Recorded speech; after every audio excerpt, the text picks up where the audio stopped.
허락하신 하나님의 말씀은 미가서 6장 9절로 16절까지 말씀입니다.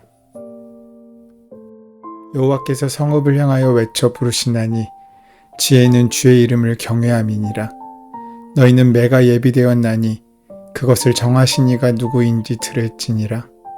악인의 집에 아직도 불의한 재물이 있느냐? 축소시킨 가증한 예배가 있느냐? 내가 만일 부정한 저울을 썼거나 주머니에 거짓 저울추를 두었으면 깨끗하겠느냐? 그 부자들은 강포가 가득하였고 그 주민들은 거짓을 말하니 그 혀가 입에서 거짓되도다.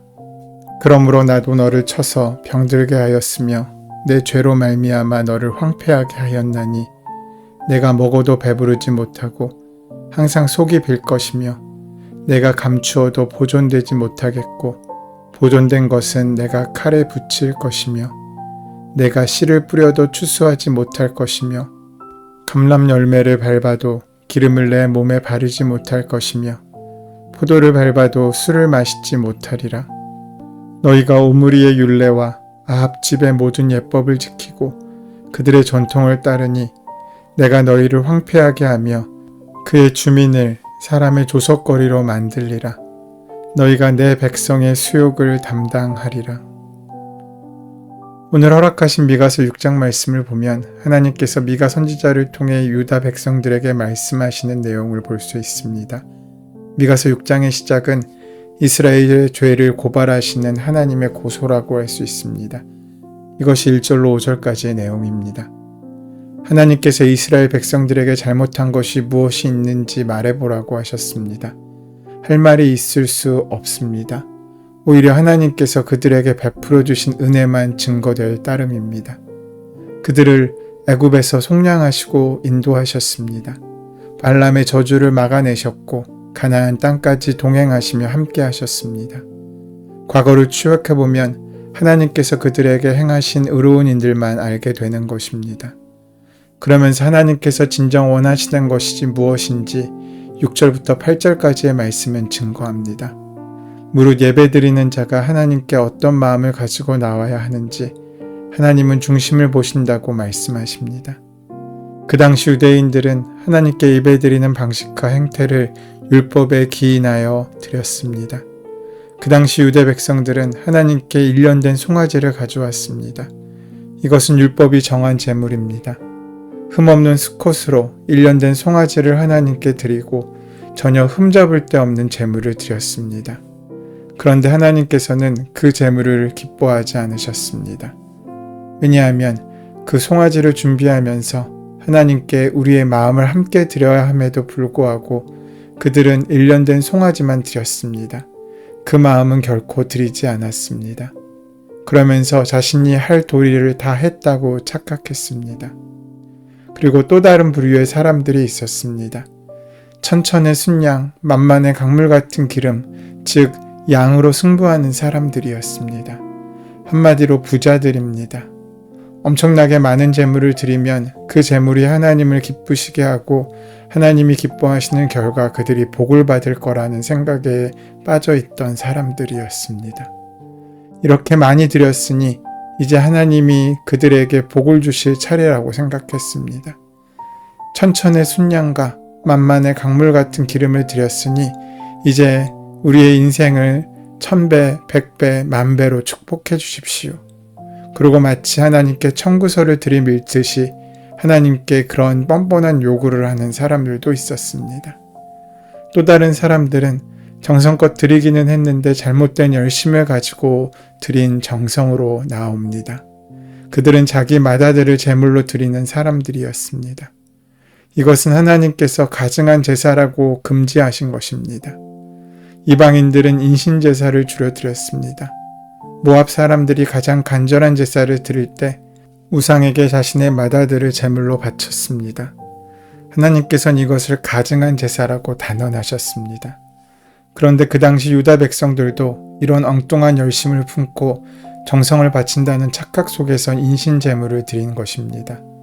이것을 정성이라고 생각하지 않으시고 범죄라고 하나님이 규정하십니다. 또 몸의 열매를 가지고 하나님께 나아옵니다. 몸의 열매라 하는 것은 몸으로 할 수 있는 모든 봉사를 의미합니다. 봉사를 열심히 합니다. 열심히 일하고 열심히 섬깁니다. 물질이 좀 부족하니까 몸으로라도 하나님께 드리겠다는 것입니다. 그런데 문제는 여기에도 잘못된 열심이 있다는 것입니다. 겉으로 보기엔 아무런 문제가 없어 보이고 어떻게 보면 가장 귀한 마음을 드리는 것 같은데 하나님께서는 받지 않으십니다. 그 이유가 무엇입니까? 하나님께서 원하시는 제사는 정의와 인자와 겸손입니다.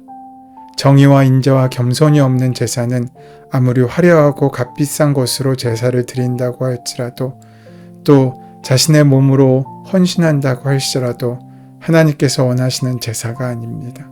하나님께서 원하시는 것은 일련된 송아지 번제물, 천천의 순양이나 강물 같은 기름들, 자신의 맏아들이나 자신의 몸의 열매를 원하시는 것이 아니라 공의를 행하고 인자를 사랑하며 겸손히 하나님과 동행하는 것이라고 알려주고 있으십니다. 그러나 하나님께서 선한 것을 알려주셔도 그 선을 행할 만한 능력이 그들에겐 없었습니다.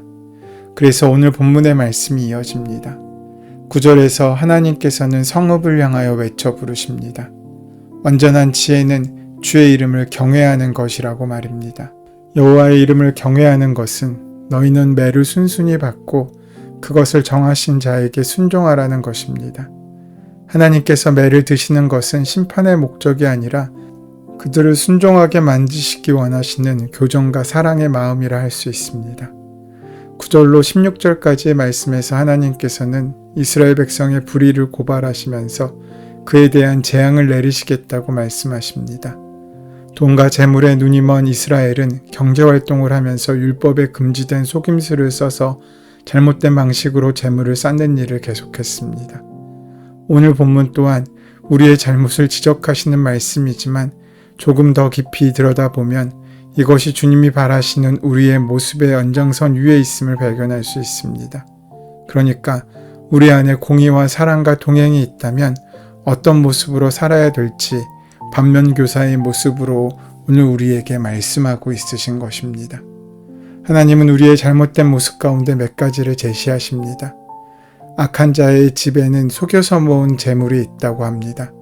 속여서 모았다는 것을 상세히 설명하면 그것은 가짜 되를 쓰고 가짜 추를 썼다는 것입니다.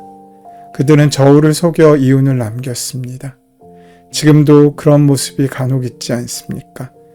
간혹 재래시장에 가면 저울에 달아 물건을 파는 가게들이 있습니다. 그런데 그 저울을 조작해서 값을 더 비싸게 파는 사람들도 있습니다. 오늘 본문이 이와 같은 말씀입니다. 그런데 이 말씀은 그저 하나의 예일 뿐입니다. 가짜 되를 쓰는 그 자리는 우리의 삶의 현장이고 가짜 추를 쓰는 바로 그것은 직장을 다니든 자영업을 하든 혹은 여러 종류의 삶의 자리에서 우리는 저울을 달고 그 되를 쓰고 그것을 기준으로 판단하지 않습니까? 유무형의 가치를 따지고 성과를 팝니다. 때로 과장하고 때로 눈 감으면서 조작된 삶이 드러납니다. 이는 게으름과 나태에서부터 불로소득에 이르기까지 우리 삶 전반의 문제들을 다루고 있는 것입니다. 교회 생활을 잘한다는 것은 그 삶에서 정의롭게 살아가는 것입니다.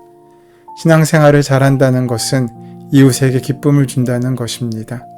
중심의 예배를 드린다는 것은 늘 주님과 동행하며 그 감사와 미소를 삶의 자리에서도 잃지 않는 것을 말합니다. 그것이 중심의 능력이고 그것이 믿음의 힘입니다. 사랑을 품는 자의 태도이고 역사입니다. 이는 숨길 수 없는 에너지이자 능력입니다. 그 힘을 잃은 믿음은 더 이상 믿음일 수 없습니다. 그 에너지가 없는 신앙은 겉모습만 가지고 있는 신앙일 뿐입니다. 하나님께서 우리에게 바라시는 것은 많은 재물이 아니라 공의와 사랑과 동행으로 살아가는 삶 그 자체입니다. 이는 그 어떤 제사보다 순종을 더 바라시는 주님의 마음이 담겨 있는 메시지입니다. 우리의 중심이 어디에 있는지를 물으신 것이고 우리의 모든 능력은 바로 그 중심에서부터 시작된다는 것을 말씀하고 있습니다. 이러한 잘못된 삶의 결과는 부자들에게만 한정된 것이 아니라 일반 백성들에게도 널리 퍼진 일반적인 일이었습니다. 저울을 속이는 행위, 거짓 행위가 있다는 것에서 구계명을 어김과 동시에 남의 것을 불법으로 빼앗은 것이므로 십계명을 어긴 것이라 할 수 있습니다. 하나님을 믿는다고 하면서도 이렇게 이스라엘의 불법이 횡행하게 된 원인으로 하나님에 대한 경외심이 없다는 점을 들 수 있습니다. 그들이 만약 처음 십계명을 수여받았을 때 그 시내산에 하나님의 영광을 피부로 체감하고 살았더라면 그들은 불법을 감히 꿈꿀 수 없었을 것입니다. 하지만 그들은 그 사실을 망각하고 잊어버렸습니다. 그러기에 형식적이고 껍데기만 남아있는 신앙인의 삶을 살게 된 것입니다. 참된 성도는 교회에서만 신실한 모습을 연출하는 것이 아니라 일상 가운데도 매사에 신실해야 합니다. 내가 가정을 잘 지키고 꽤 준수한 인간관계를 유지한다고 선한 사람이 되는 것이 아니라 내가 판단하고 결정하고 먹고 사는 문제에 이르기까지 그리스도인으로서 말씀에 합당한 삶을 살아내야 하는 것입니다. 내 이익 때문에 다른 사람들이 피해보게 만드는 일들을 서슴지 않고 행한다면 이것은 하나님의 뜻을 정면으로 거스르는 일입니다. 경제가 고도화되고 돈을 벌 수 있는 금융기법들이 개발되면서 이 일이 옳은 일인지에 대해 고민하기 이전에 돈을 많이 벌 수 있기만 한다면 그 돈을 벌기 위해 마치 분화방처럼 뛰어드는 일에 우리 주변에 많은 사람들이 눈 멀어 있음을 우리는 보게 됩니다. 그럴 때에도 바른 가치 기준을 가지고 내가 할 수 있는 일이 무엇인지를 분별할 수 있는 지혜를 구할 수 있어야 합니다. 남유다는 이처럼 속임수를 자행했음에도 정작 그들의 삶에는 그렇게 윤택하지 못했습니다. 먹어도 배부르지 않았고 씨를 뿌려도 추수하지 못했고 포도주를 만들어도 마실 수 없었습니다. 왜 그렇습니까? 13절 말씀대로 하나님께서 이스라엘을 쳐서 병들게 했고 죄 때문에 황폐하도록 내버려 두셨기 때문입니다. 13절에서 하나님께서는 너희에게 견디기 어려운 형벌을 내린다고 말씀하시면서 그 형벌에 대한 말씀을 하십니다. 그런데 이 형벌이라는 것이 그다지 자극적이지 않습니다. 지옥불이 떨어지거나 생명의 위협을 받거나 하는 일들이나 삶이 황폐해지는 등 형벌은 눈을 씻고 찾아볼 수 없습니다. 그저 평이한 것들 뿐입니다. 먹을 것, 뿌릴 것, 거둘 것 등이 등장합니다. 더욱 신기한 것은 못 먹거나 못 거두는 것이 아닙니다. 먹기는 먹습니다. 기름을 짤 수는 있습니다. 포도도 열매를 맺고 술도 빚을 수 있습니다. 그렇게 절망스러운 상황은 아닙니다. 그런데 왜 이런 상황이 견디기 어려운 형벌이 될 수 있습니까? 우리는 보통 얻지 못하는 것을 형벌이라고 생각합니다.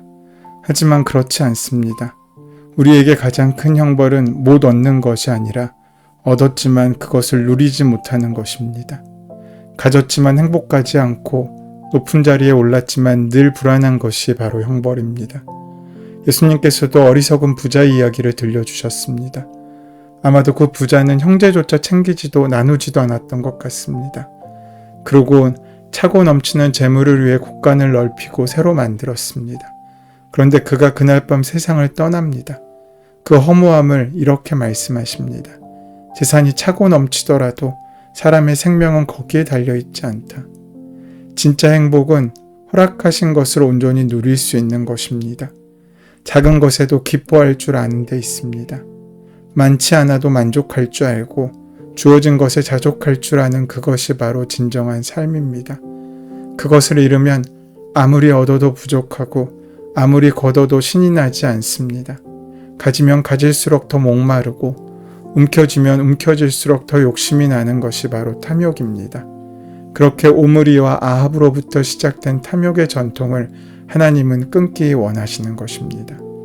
저는 그리스도인은 다 가난하게 살아야 한다고 믿지 않습니다.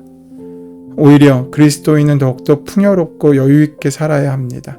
그런데 여기에는 전제 조건이 있습니다.